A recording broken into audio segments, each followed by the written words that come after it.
Hello friends, welcome to V classes guys. दोस्तों, आज हम लोग सिक्स जेपीएससी का प्रीवियस पेपर करने वाले हैं फ्रेंड। और ये सिक्स जेपीएससी का पीटी की बात कर रहे हैं हम लोग, है ना। पीटी की बात कर रहे हैं। और ये एग्ज़ाम जो हुआ था फ्रेंड 1/8/2016 को एग्ज़ाम की गई थी, ठीक है। तो कंडक्ट इस तारीख को करवाया गया था। और ये फर्स्ट पेपर होगा फ्रेंड, ठीक है। फर्स्ट पेपर होगा जिसमें कि हम लोग जनरल स्टडीज़ करने वाले हैं, ठीक है।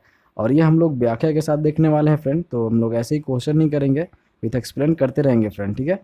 और जो मेरे चैनल पे नए हैं फ्रेंड, वो सब्सक्राइब एंड लाइक ज़रूर कर दें, क्योंकि मेरे चैनल पे केवल जेपीएससी जेएसएससी जेपीएससी ही नहीं है फ्रेंड, एसएससी और रेलवे की भी तैयारी की जाती है। तो आप मेरे चैनल को सब्सक्राइब कर सकते हैं फ्रेंड, ठीक है। तो चलिए टाइम को ना गवाते हुए स्टार्ट करते हैं। और ये फ्रेंड 30 क्वेश्चन होगा, 30 आउट ऑफ 100 क्वेश्चन में, ठीक है। तो ये पार्ट 1 होगा, पार्ट 2 हम लोग बहुत ही जल्द करने वाले हैं। चलिए स्टार्ट करते हैं। भारत में हड़प्पा का वृहत स्थल है। तो भारत में जो है हड़प्पा का वृहत स्थल माना जाता है फ्रेंड, वो धौलावीरा को माना जाता है फ्रेंड, ठीक है। तो इसके बारे में थोड़ी सी जान लेते हैं। देखिए, भारत में जो है हड़प्पा का वृहत स्थल तो धौलावीरा है। देखिए, इस स्थल की जब खुदाई की जा रही थी तो उस समय जो है फ्रेंड एक विशाल सैंधव नगर, ठीक है। उस समय जो है सैंधव, है ना, सैंधव नगर की जो है अवशेष प्राप्त किए गए थे, ठीक है। तो उस समय आपको याद रखना है कि जब ये धौलावीरा की खुदाई की जा रही थी तो उस समय जो है फ्रेंड उस समय जो है वो एक सैंधव नगर था, है ना, उसके अवशेष मिले थे, ठीक है। आपको याद रखना है फ्रेंड। चलिए हम लोग सेकंड क्वेश्चन से देखते हैं। सेकंड क्वेश्चन बोलता है ऋग्वैदिक जनसभा जो न्यायिक कार्यों से संबंधित थी, ठीक है। तो ऋग्वैदिक जनसभा जो है वो न्यायिक कार्यों से संबंधित थी। तो इसका जो राइट आंसर रहने वाला है वो सभा फ्रेंड, ठीक है। इसमें क्या था कि ऋग्वैदिक जनसभा जो न्यायिक कार्यों से संबंधित थी वो सभा थी, ठीक है। आपको याद रखना है। और सभा की उत्पत्ति जो है फ्रेंड ऋग्वेद के उत्तर काल में हुई थी, ठीक है ना। ऋग्वेद के उत्तर काल में हुई थी, ठीक है। ऋग्वेद के उत्तर काल में हुआ था, ठीक है। आपको याद रखना है। और फ्रेंड ये श्रेष्ठ एवं अभिजात लोगों की संस्था थी, ठीक है। आपको याद रखना है फ्रेंड कि ये भी कि श्रेष्ठ एवं अभिजात वर्गों की ये सभा थी। तो ये भी क्वेश्चन पूछता है फ्रेंड, ठीक है। चलिए हम लोग स्टार्ट करते हैं थर्ड क्वेश्चन से फ्रेंड। यमक बुध पितक किससे संबंधित है, ठीक है। तो आपको ये बताना है कि फ्रेंड जो ये रिलेटेड है यमक बुध पितक किससे रिलेटेड है फ्रेंड। तो ये अभिधम से है फ्रेंड, है ना। Right option will be third option. देखिए, मैं आपको बताना चाहता हूँ कि यमक बुद्ध पिटक अभिधम से संबंधित है फ्रेंड। और यह देखिए, इस पिटक में महात्मा बुद्ध के उपदेशों एवं सिद्धांतों तथा बौद्ध मतों की दार्शनिक व्याख्या की गई है, ठीक है। तो इसमें जो है उल्लेख जो किया गया है फ्रेंड, वो इन चीज़ का किया है कि बुद्ध के उपदेशों, सिद्धांतों तथा बौद्ध मतों जो है की दार्शनिक व्याख्या की गई है फ्रेंड, ठीक है। और बौद्ध परंपरा की ऐसी मान्यता है कि इस पिटक का जो संकलन है ना, इस पिटक का जो संकलन है वो अशोक के टाइम पे किया हुआ था, ठीक है। अशोक के टाइम पे किया हुआ था। किसने करी हुई थी। तो और ये तृतीय बौद्ध संगीति जो हुई थी ना, बौद्ध संगीति जो हुई थी, थर्ड बौद्ध संगीति, ठीक है ना, उसमें करी गई थी मोगली पुत्र तीस के द्वारा, ठीक है। तो आपको याद रखना है फ्रेंड कि मोगली पुत्र, है ना, 30 के द्वारा की गई थी, ठीक है। तो आपको याद रखना है। तो right option will be third option. चलिए स्टार्ट करते हैं फ्रेंड फोर्थ क्वेश्चन से। देखिए, फोर्थ क्वेश्चन में है कि चीनी तीर्थयात्री जिसने 6ठी शताब्दी में भारत दर्शन किया, ठीक है। तो वो कौन चीनी तीर्थयात्री था जिसने कि 6ठी शताब्दी में वो भारत दर्शन किया हुआ था, ठीक है। तो राइट ऑप्शन रहने वाला है फ्रेंड वो शुंगयान, ठीक है, शुंगयून। तो जैसे कि चीनी तीर्थयात्री जिसने 6ठी शताब्दी में भारत दर्शन किया वो सिंगयून था। ये 518 ईस्वी में भारत आया था फ्रेंड, ठीक है। आपको याद रखना है कि ये 1800, ठीक है, सॉरी 1519, 518 ईस्वी में भारत आया हुआ था। और इसने तीन वर्गों की यात्रा में बौद्ध धर्म की प्राप्तियां एकत्रित की थी, ठीक है। तो ये जो तीन कैटेगरीज में इसने यात्रा की थी भारत की, ठीक है। तीन कैटेगरी में, तीन वर्गों में भारत की यात्रा की थी। और यात्रा जब की थी फ्रेंड तो ये बौद्ध धर्म की प्राप्तियां एकत्रित की थी, ठीक है। तो आपको याद रखना है सुंगयुन। चलिए स्टार्ट करते हैं फ्रेंड फिफ्थ क्वेश्चन से, ठीक। चलिए हम लोग फिफ्थ क्वेश्चन देख लेते हैं फ्रेंड, ठीक है। फिफ्थ क्वेश्चन में बोलता है कि चालुक्य शासक पुलकेशिन की हर्ष पर विजय का वर्ष था। तो फ्रेंड ये जो कब वो कौन सा वो वर्ष था जब चालुक्य शासक पुलकेशिन, है ना, हर्ष पर विजय करी थी, ठीक है। तो ये जो राइट ऑप्शन रहने वाला है फ्रेंड वो सेकेंड 618 ईस्वी में फ्रेंड, ठीक है। इसमें जो है ना, ये 618 ईस्वी में पराजित किया हुआ था। और फ्रेंड इससे याद रखना है कि एहोल प्रशस्ति, है ना, आपको याद रखना है कि एहोल प्रशस्ति, है ना, एहोल प्रशस्ति जो 634 ईस्वी में हुई थी, जो है ना, इसका उल्लेख मिलता है फ्रेंड, ठीक है, एहोल प्रशस्ति का 634 ईस्वी से। तो आपको याद रखना है फ्रेंड, ठीक है, इस क्वेश्चन से। चलिए हम लोग स्टार्ट करते हैं फ्रेंड। तो चलिए फ्रेंड हम लोग स्टार्ट करते हैं, 6 क्वेश्चन देख लेते हैं। देखिए, चुंबकीय दिशा सूचक का भारतीय महासागरों में प्रयोग का प्रारंभिक सूचना किसके द्वारा दी गई थी? ठीक है, तो जो चुंबकीय दिशा सूचक जो होता है फ्रेंड, तो भारतीय महासागरों में जब प्रयोग की गई थी तो प्रारंभिक सूचना किसके द्वारा दी गई थी फ्रेंड? तो वो सी ऑप्शन रहेगा, सदरुद्दीन मोहम्मद औफी। ठीक है, तो इससे बस इतना ही। ठीक है फ्रेंड, चलिए नेक्स्ट क्वेश्चन कर लेते हैं फ्रेंड, 7th क्वेश्चन देख लेते हैं। 7th क्वेश्चन में है कि प्रथम वास्तविक मेहराब किस सल्तनत कालीन स्मारक में दृशातीत है, मतलब कि अवस्थित है फ्रेंड। ठीक है, जो बताना है फ्रेंड कि आपको कि प्रथम वास्तविक मेहराब है ना, वो किस सल्तनत कालीन स्मारक में है ना दृशातीत है। ठीक है, तो इसका जो राइट आंसर होने वाला है फ्रेंड वो बलबन है ना, बलबन के जो है ना, बलबन के सल्तनत कालीन स्मारक में दृशातीत है। ठीक है, तो इसमें जो है, इसमें क्या होता है फ्रेंड कि जो बलबन है इसका जो कक्ष है वो वर्गाकार है फ्रेंड। ठीक है, वर्गाकार है। सर्वप्रथम वास्तविक मेहराब का रूपी इसी मकबरे में है ना, इसी मकबरे में दिखाई देता है। ठीक है, तो आपको याद रखना है कि जो वास्तविक मेहराब जो है ना, वास्तविक मेहराब का रूपी इसी मकबरे में दिखाई देता है, तो आपको याद रखने की ज़रूरत है फ्रेंड। ठीक है, चलिए 8 क्वेश्चन हम लोग देख लेते हैं फ्रेंड। देखिए, अति कट्टरपंथी सूफी संप्रदाय था, तो इसका जो आंसर रहने वाला है फ्रेंड वो सी ऑप्शन नक्शबंदी रहने वाला है। इसका मतलब है फ्रेंड कि नक्शबंदी अति कट्टरपंथी सूफी संप्रदाय था। ठीक है ना, नक्शबंदी जो था वो अति कट्टरपंथी सूफी संप्रदाय था। ठीक है, और नक्शबंदी धर्म की स्थापना ख्वाजा ख्वाजा उबेदुल्ला ने की थी। ठीक है, किसने की थी इसकी स्थापना फ्रेंड? तो ख्वाजा ख्वाजा उबेदुल्ला। ठीक है, आपको याद रखना है फ्रेंड। ठीक है, इसने करी थी। और भारत में इस सिलसिले का प्रचार ख्वाजा ख्वाजा बाकी बिल्लाह के शिष्य एवं अकबर के समकालीन शेख अहमद है ना, शेख अहमद सरहिंदी ने किया था। ठीक है, तो इस संप्रदाय के लोगों को नक्शबंदी इसलिए कहा गया है कि ये लोग आध्यात्मिक तत्वों से संबंधित तरह तरह के नक्शे बनाकर उसमें रंग भरते थे। ठीक है, तो ये तरह तरह के नक्शे बनाकर उसमें रंग भरते थे, इसलिए इस चीज़ को हम लोग नक्शबंदी कह सकते हैं और कहते थे। ठीक है फ्रेंड, तो चलिए हम लोग स्टार्ट करते हैं 9th क्वेश्चन से। देखिए, शुभ चांदी का रुपया का आविष्कार किसने किया हुआ था? ठीक है, तो आपका जो ऑप्शन होने वाला है फ्रेंड वो शेरशाह सूरी, आपको पता होना चाहिए। ठीक है, तो शुद्ध चांदी का रुपया का आविष्कार शेरशाह सूरी ने किया था। चांदी का रुपया की जो है, चांदी का रुपया ही मुगल कालीन अर्थव्यवस्था का आधार था। ठीक है, तो आपको याद रखना है फ्रेंड कि जो मुगल कालीन का जो आधार था वो चांदी का है ना, चांदी का रुपया ही था। ठीक है, तो आपको याद रखना है चांदी का रुपया ही था जो मुगल कालीन अर्थव्यवस्था का आधार था। और ये 178 ग्रेन का था फ्रेंड। ठीक है, तो याद रखना कि 178 है ना, 178 ग्रेन का था। तो ये भी पूछता है, तो आपको याद रखने की ज़रूरत है फ्रेंड। चलिए स्टार्ट करते हैं, 10th क्वेश्चन देख लेते हैं फ्रेंड। देखिए, 10th क्वेश्चन में है कि निम्नलिखित कृतियों को उनके लेखन से सुमेलित करके सही कूटों में से उत्तर चुनिए। ठीक है, तो आपको मिलान करना है। ठीक है, तो देखिए पहला जो है हकाइक ए हिंद है ना, इब्न इब्न मिसकाविया, तहजीबुल अखलावा है ना, सदुद्दीन मोहम्मद औफी, कुंजुल तिजार है ना, अब्दुल वाहिद बिल ग्रामी, जवामिउल हिकायत, बैलम अल कबायकी। ठीक है, तो फ्रेंड आपको क्या लगता है कि इसमें जो है जो सही कौन सा सुमेलित है, आपको फ्रेंड ये बताना है। तो इसमें जो है सही सुमेलित देखिए इस प्रकार है, मैं आपको बताना चाहता हूँ कि जो ये तकाई के ये हिंद है फ्रेंड, ये हो जाएगा अब्दुल वाहिद बिलग्रामी। ठीक है, अब्दुल वाहिद बिलग्रामी। ठीक है फ्रेंड, और तहजीबुल अखलाक है ना, तहजीबुल अखलाक जो है फ्रेंड इब्न गिरकाविया।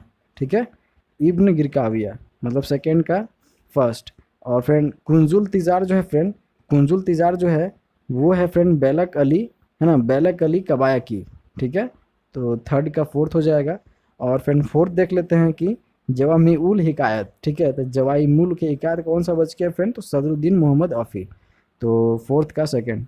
तो इस हिसाब से फ्रेंड तो ए ऑप्शन राइट हो जाएगा। ठीक है, तो चलिए हम लोग स्टार्ट करते हैं फ्रेंड नेक्स्ट क्वेश्चन से।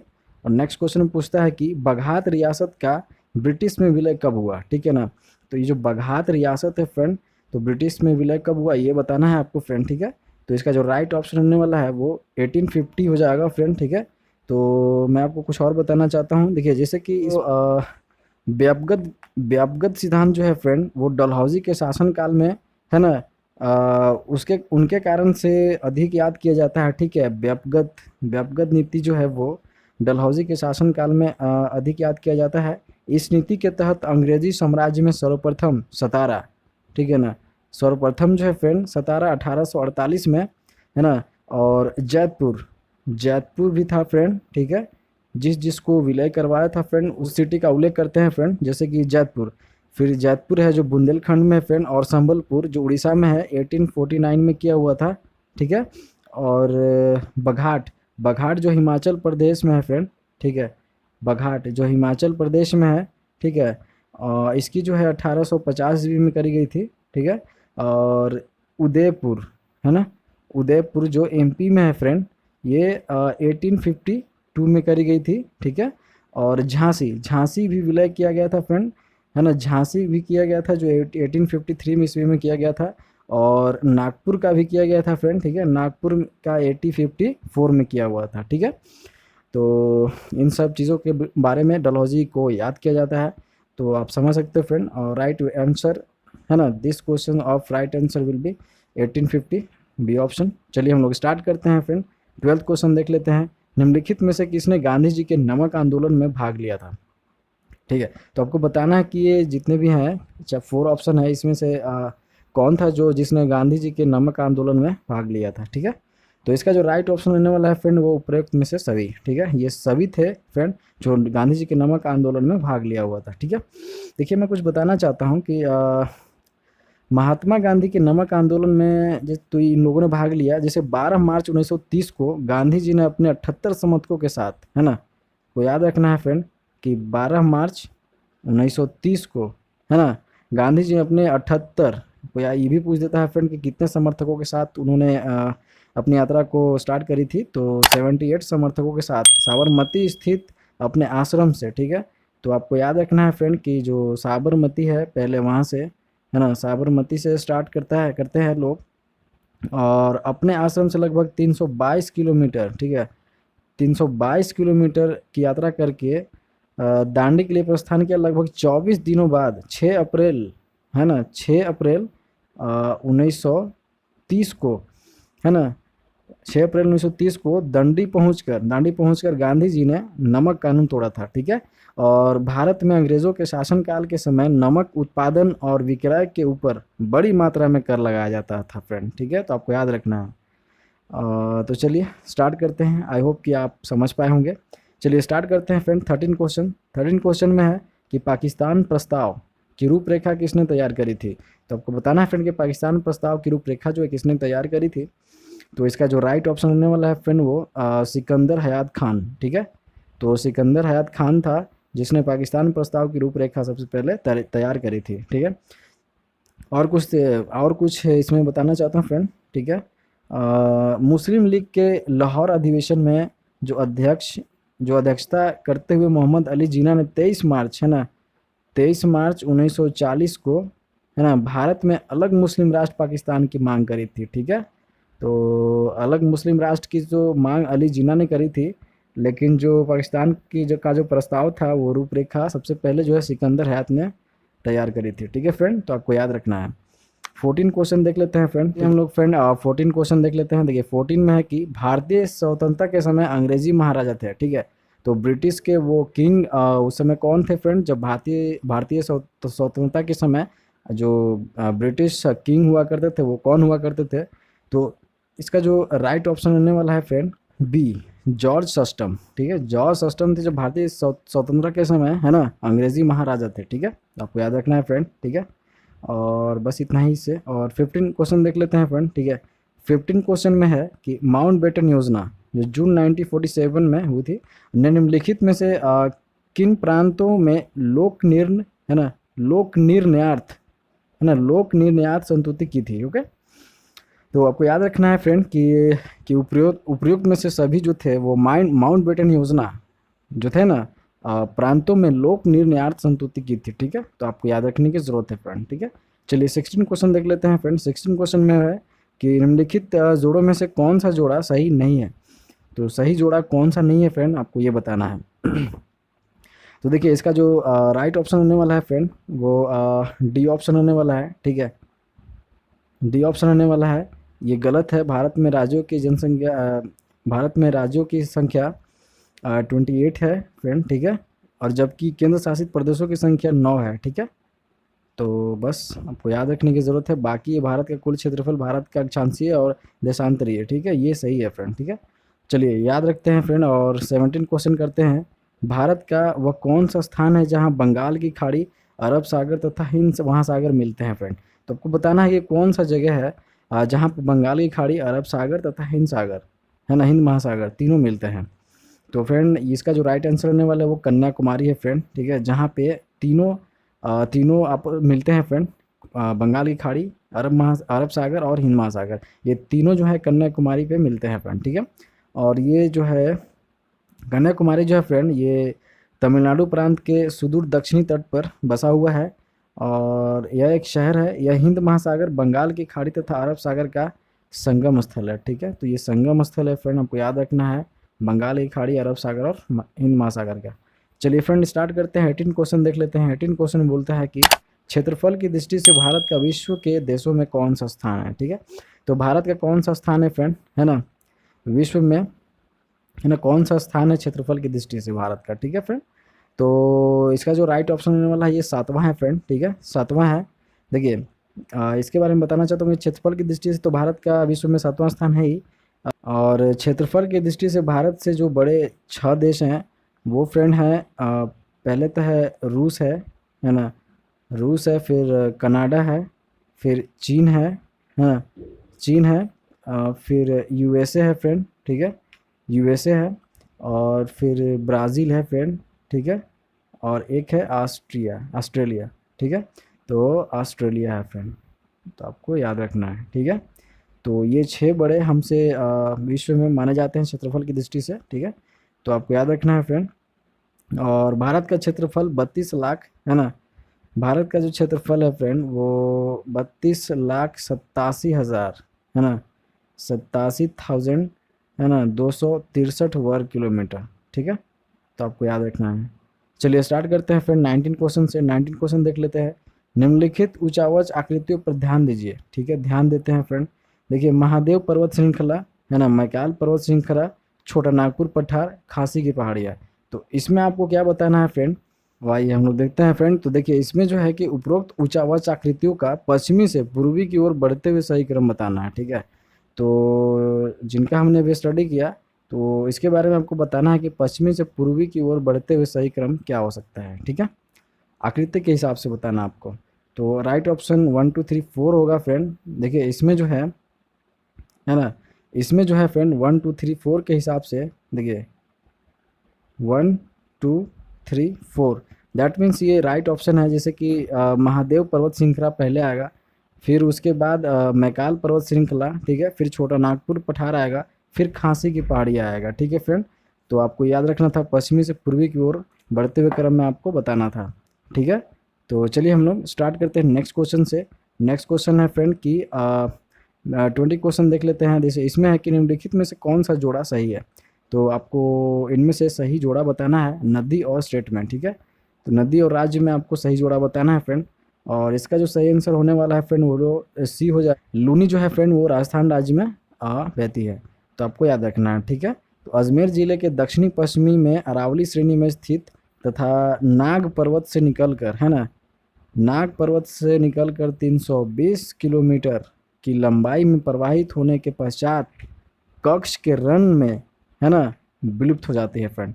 तो ये जो है फ्रेंड नाग पर्वत से निकलकर जो 320 किलोमीटर ये ट्रैवल करता है, और ये कक्ष के रन में, है ना, ये विलुप्त हो जाती है। कहाँ कहाँ कहाँ तक जाती है फ्रेंड, तो गुजरात के कच्छ के, है ना, कच्छ के घाट पे गिरती है। तो आपको याद रखना है कच्छ के रन में। और ठीक है फ्रेंड, सरस्वती, जवाई, सुखड़ी, लीलड़ी, मिठड़ी नदियाँ लूनी की सहायक नदियाँ हैं, ठीक है। तो लूनी की जो सहायक नदियाँ हैं फ्रेंड थोड़ी सी देख लेते हैं। जो लूनी की जो सहायक नदी है, पहले तो है फ्रेंड सरस्वती है ना, सरस्वती है, फिर जवाई है फ्रेंड, ठीक है, जवाई है, और फिर सुखड़ी है फ्रेंड, ठीक है, सुखड़ी, लिलड़ी है ना, लिलड़ी, और मिठड़ी, और कौन सा है फ्रेंड, मिठड़ी, है ना। बस ये इतना ही याद रखना है फ्रेंड, ठीक है। चलिए याद रखना है फ्रेंड, और चलिए 21 क्वेश्चन कर लेते हैं। देखिए, झारखंड में वार्षिक अंतराल क्या है? तो वार्षिक यहाँ पे झारखंड में जो है फ्रेंड वो वर्षा होने की क्या सेंटीमीटर है, तो क्या अंतराल है इसका? तो फ्रेंड इसका जो राइट ऑप्शन होने वाला है वो बी ऑप्शन होने वाला है। 100 सेंटीमीटर से 200 सेंटीमीटर के मध्य में यहाँ पे बारिश होती है फ्रेंड, आपको याद रखना है ना। और यह स्थानीय ऊंचा आवाज के कारण वर्षा में काफ़ी अंतर दिखाई देता है। तो आपको याद रखना है कि स्थानीय ऊंचा आवाज जो होता है ना, तो स्थानीय ऊंचा आवाज जो होता है उसी कारण से जो है वर्षा में काफ़ी अंतर देखने देखने को मिलता है फ्रेंड, ठीक है। तो ये वर्षा जो रेट है ये सही है फ्रेंड, इतना वर्षा होना चाहिए कि 100 से ज़्यादा होनी चाहिए। 130 या 140 जो है ये सेंटीमीटर, ये सही है बारिश का होना। चलिए हम लोग स्टार्ट करते हैं फ्रेंड 22 क्वेश्चन से। 22 क्वेश्चन देख लेते हैं। इसमें भी हम लोग को सही जोड़ा नहीं है जो उसको बताना है। तो ये क्षेत्र है और ये मुख्य संसाधन दिया हुआ है, ठीक है फ्रेंड। तो जैसे कि ये कोल्हान है खनिज संसाधन, कच्छ है वन संसाधन, मालाबार तट है जल संसाधन, है ना, मध्य गंगा का मैदान है वो मृदा संसाधन। तो आपको बताना है कौन सा इसमें सही नहीं है। तो देखिए फ्रेंड, इसमें जो राइट ऑप्शन होने वाला है वो बी ऑप्शन होने वाला है। कच्छ जो है वन संसाधन नहीं है फ्रेंड, ठीक है।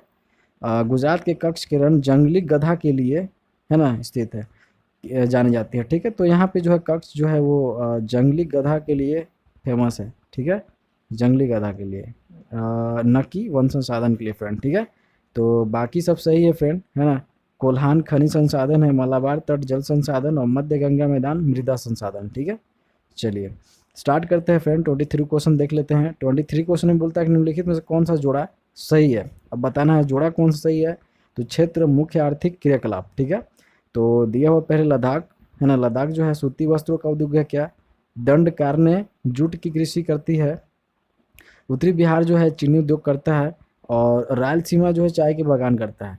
तो फ्रेंड आपका जो इसमें जो जोड़ा सही बताना है, और जो जोड़ा सही होने वाला है फ्रेंड वो जो है राइट ऑप्शन होने वाला है फ्रेंड सी नंबर, ठीक है। सी क्वेश्चन होने वाला है फ्रेंड उत्तरी बिहार जो है वो चीनी उद्योग। तो ये जो है ये सही जोड़ा माना जाता है फ्रेंड। बाकी जो है ये गलत है।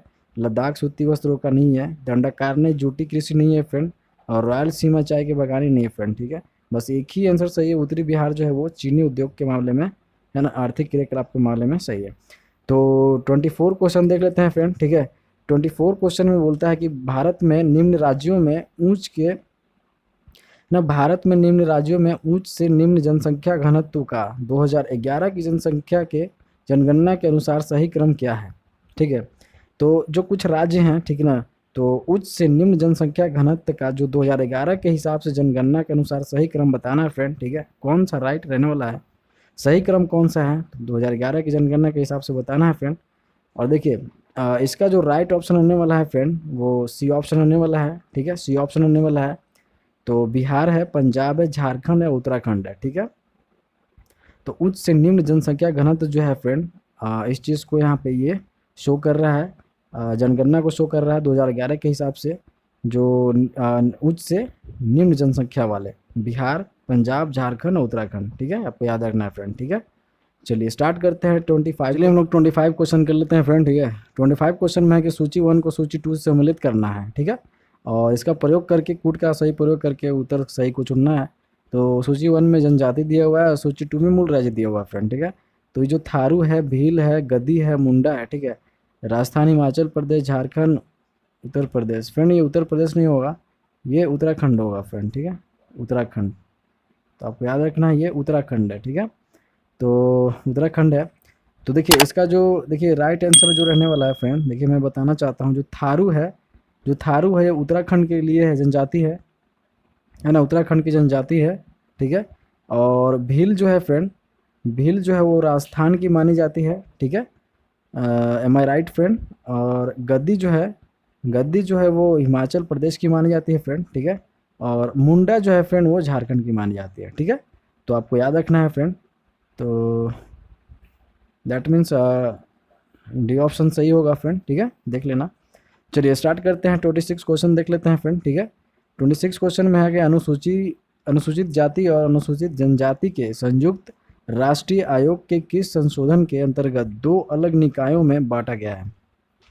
ठीक है, तो आपको याद रखना है, बताना है फ्रेंड कि अनुसूचित जाति और अनुसूचित जनजाति के जो संयुक्त राष्ट्रीय आयोग के किस संशोधन के अंतर्गत दो अलग निकायों में बांटा गया हुआ है।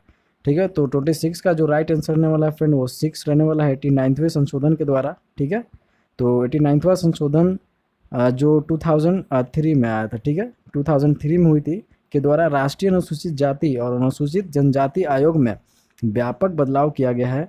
और इसके द्वारा अनुच्छेद 338, ठीक है, इसके द्वारा अनुच्छेद जो है 338 के शीर्षक को बदलकर राष्ट्रीय अनुसूचित जनजाति आयोग कर दिया गया तथा एक नया अनुच्छेद 338 के 338 को चेंज करके फ्रेंड नया जो आर्टिकल लाया गया 338 का है ना को अंतस्थापित कर दिया गया। राष्ट्रीय अनुसूचित जनजाति आयोग के गठन का प्रावधान किया गया। ठीक है, तो आपको याद रखना है 338 का। तो चलिए हम लोग 27 क्वेश्चन कर लेते हैं फ्रेंड। ठीक है, 27 क्वेश्चन में बोलता है फ्रेंड कि मूल भारतीय संविधान में कितने भाग, अनुच्छेद और अनुसूची कितनी थी फ्रेंड। जब हमारा देश आज़ाद हुआ था उस समय जो स्टार्टिंग के पीरियड को बोलते हैं मूल भारतीय संविधान में कितने भाग, अनुच्छेद और अनुसूची थे फ्रेंड। ठीक है, तो मैं बताना चाहता हूँ इसका जो राइट ऑप्शन होने वाला है वो ये ऑप्शन है। उस समय जो है फ्रेंड 22 भाग, 395 अनुच्छेद और 8 अनुसूचियाँ थी फ्रेंड। ठीक है, और ये जो है फ्रेंड संविधान को जब 26 नवंबर 1949 ईस्वी को संविधान सभा द्वारा पारित किया गया, तब मूल संविधान में कुल 22 भाग थे, 22 भाग थे और 395 अनुच्छेद थे और 8 अनुसूचियाँ थी फ्रेंड, आपको याद रखना है। वर्तमान समय में संविधान में 22 भाग और 444 आर्टिकल, वैसे तो 445 बहुत जगह है फ्रेंड। चलिए हम लोग 28 क्वेश्चन देख लेते हैं फ्रेंड। ठीक है, भारत में राजनीतिक दलों से दल बदल की बुराई को किस संशोधन के अंतर्गत अधिनियमित किया गया था। तो फ्रेंड ये जब दल बदल कानून में जब बुराइयां होने लगी थी, कुछ बुराइयां देखने को मिल रही थी, तो उसमें संशोधन करने की बात आ गई थी। तो किस संशोधन के अंतर्गत अधिनियमित किया गया था। तो फ्रेंड ये 52nd अमेंडमेंट है ना, 92वें संशोधन के द्वारा करी गई थी, है ना। इसके बारे में मैं आपको बताना चाहता हूँ फ्रेंड कि ये जो है 92वां संशोधन 1985 में हुआ था, आपको याद रखना है। ठीक है, और दल बदल पर अंकुश लगाने का लक्ष्य रखा गया था। इसके अंतर्गत देखिए फ्रेंड, संसद या विधान मंडलों के उन सदस्यों को आयोग घोषित कर दिया जाएगा जो उस दल को छोड़ते हैं, उसके चुनाव चिन्ह पर उन्होंने चुनाव लड़ा था, पर यदि किसी दल की संसदीय पार्टी के 1/3 सदस्य अलग दल बनाना चाहते हैं तो उन पर अयोग्यता लागू नहीं होगी। ठीक है, और दल विरोध इन प्रावधानों को संविधान की 10वीं अनुसूची में के अंतर्गत रखा गया है। ठीक है, तो इसकी जो है प्रावधान वो फ्रेंड 10वीं अनुसूची के अंतर्गत रखा गया है, ये भी आपको याद रखना है। चलिए 29 क्वेश्चन कर लेते हैं फ्रेंड। ठीक है, 29 क्वेश्चन में है कि भारत के संविधान में किस अनुच्छेद में करों जो टैक्सेस है को केंद्र द्वारा लगाया तथा एकत्रित किया जाता है, लेकिन केंद्र और राज्यों के बीच वितरित किया जा सकता है। तो एक और कर है, टैक्सेस है। टैक्सेस में हम लोग देखेंगे फ्रेंड जिसमें कि सेंटर को सिर्फ होती है कि वो वितरित मतलब कि खुद वो टैक्सेस जो है खुद रख लेता है, वो राज्य को वितरित नहीं करता है। इसमें है कि राज्य को भी वितरित करता है। तो हम लोग इस आर्टिकल को बताना है फ्रेंड। ठीक है, तो 29 का राइट ऑप्शन होने वाला है सी ऑप्शन, 270 आर्टिकल। ठीक है, तो भारत संविधान के अनुच्छेद 270 में करों को केंद्र सरकार द्वारा लगाया गया तथा एकत्रित किया जाता है, लेकिन केंद्र और राज्यों के बीच वितरित किया जाता है फ्रेंड। ठीक है, 270 आर्टिकल। चलिए 30 क्वेश्चन देख लेते हैं फ्रेंड, ये लास्ट क्वेश्चन होगा। नेक्स्ट पार्ट के लिए हम लोग जल्द ही सेकेंड पार्ट के लिए बहुत ही जल्द मैं अपलोड कर दूंगा, तो आप मेरे चैनल पे सब्सक्राइब करके आप मेरे चैनल पे बने रह सकते हैं फ्रेंड। ठीक है, देखिए 13 क्वेश्चन में बोलता है फ्रेंड कि निम्न में से कौन सुशासन की विशेषता नहीं है। तो सुशासन की व्यवस्था नहीं मानी जाती है वो कौन सा है। तो आई थिंक फर्स्ट ऑप्शन है ना, नहीं, लाल फीताशाही, डी ऑप्शन लाल फीताशाही जो है फ्रेंड, लाल फीताशाही सुशासन की विशेषता नहीं है। ठीक है, जब अत्यधिक नियमों एवं नियंत्रण के कारण अनावश्यक विलंब किया जाता है तो इसे लाल फीताशाही कहा जाता है। ठीक है, तो आपको याद रखना है कि जब अत्यधिक नियमों एवं एवं नियंत्रणों के कारण अनावश्यक विलंब किया जाता है ना, तो इसे लाल फीताशाही कहा जाता है। प्रायः सरकारी संगठनों में तथा बड़े निजी संगठनों में देखने को मिलता है। तो ये जो मिलता है फ्रेंड, वो प्रायः बड़े सरकारी संगठनों में या निजी संगठनों में देखने को ज़्यादा मिलता है। ठीक है। तो फ्रेंड आई होप कि आपने बहुत इंजॉय किया होगा, बहुत कुछ गेन भी किया होगा फ्रेंड। तो आप मेरे चैनल पे नए हैं तो सब्सक्राइब कर सकते हैं, क्योंकि मैं केवल झारखंड की ही नहीं, स्टेट लेवल की ही नहीं, मतलब कि सेंट्रल एसएससी और रेलवे की भी तैयारी की जाती है। तो बस आप इस चैनल को सब्सक्राइब करके इस चैनल से फ़ायदा उठा सकते हैं, वीडियोज़ को आप देख सकते हो। ठीक है। तो तब तक के लिए धन्यवाद।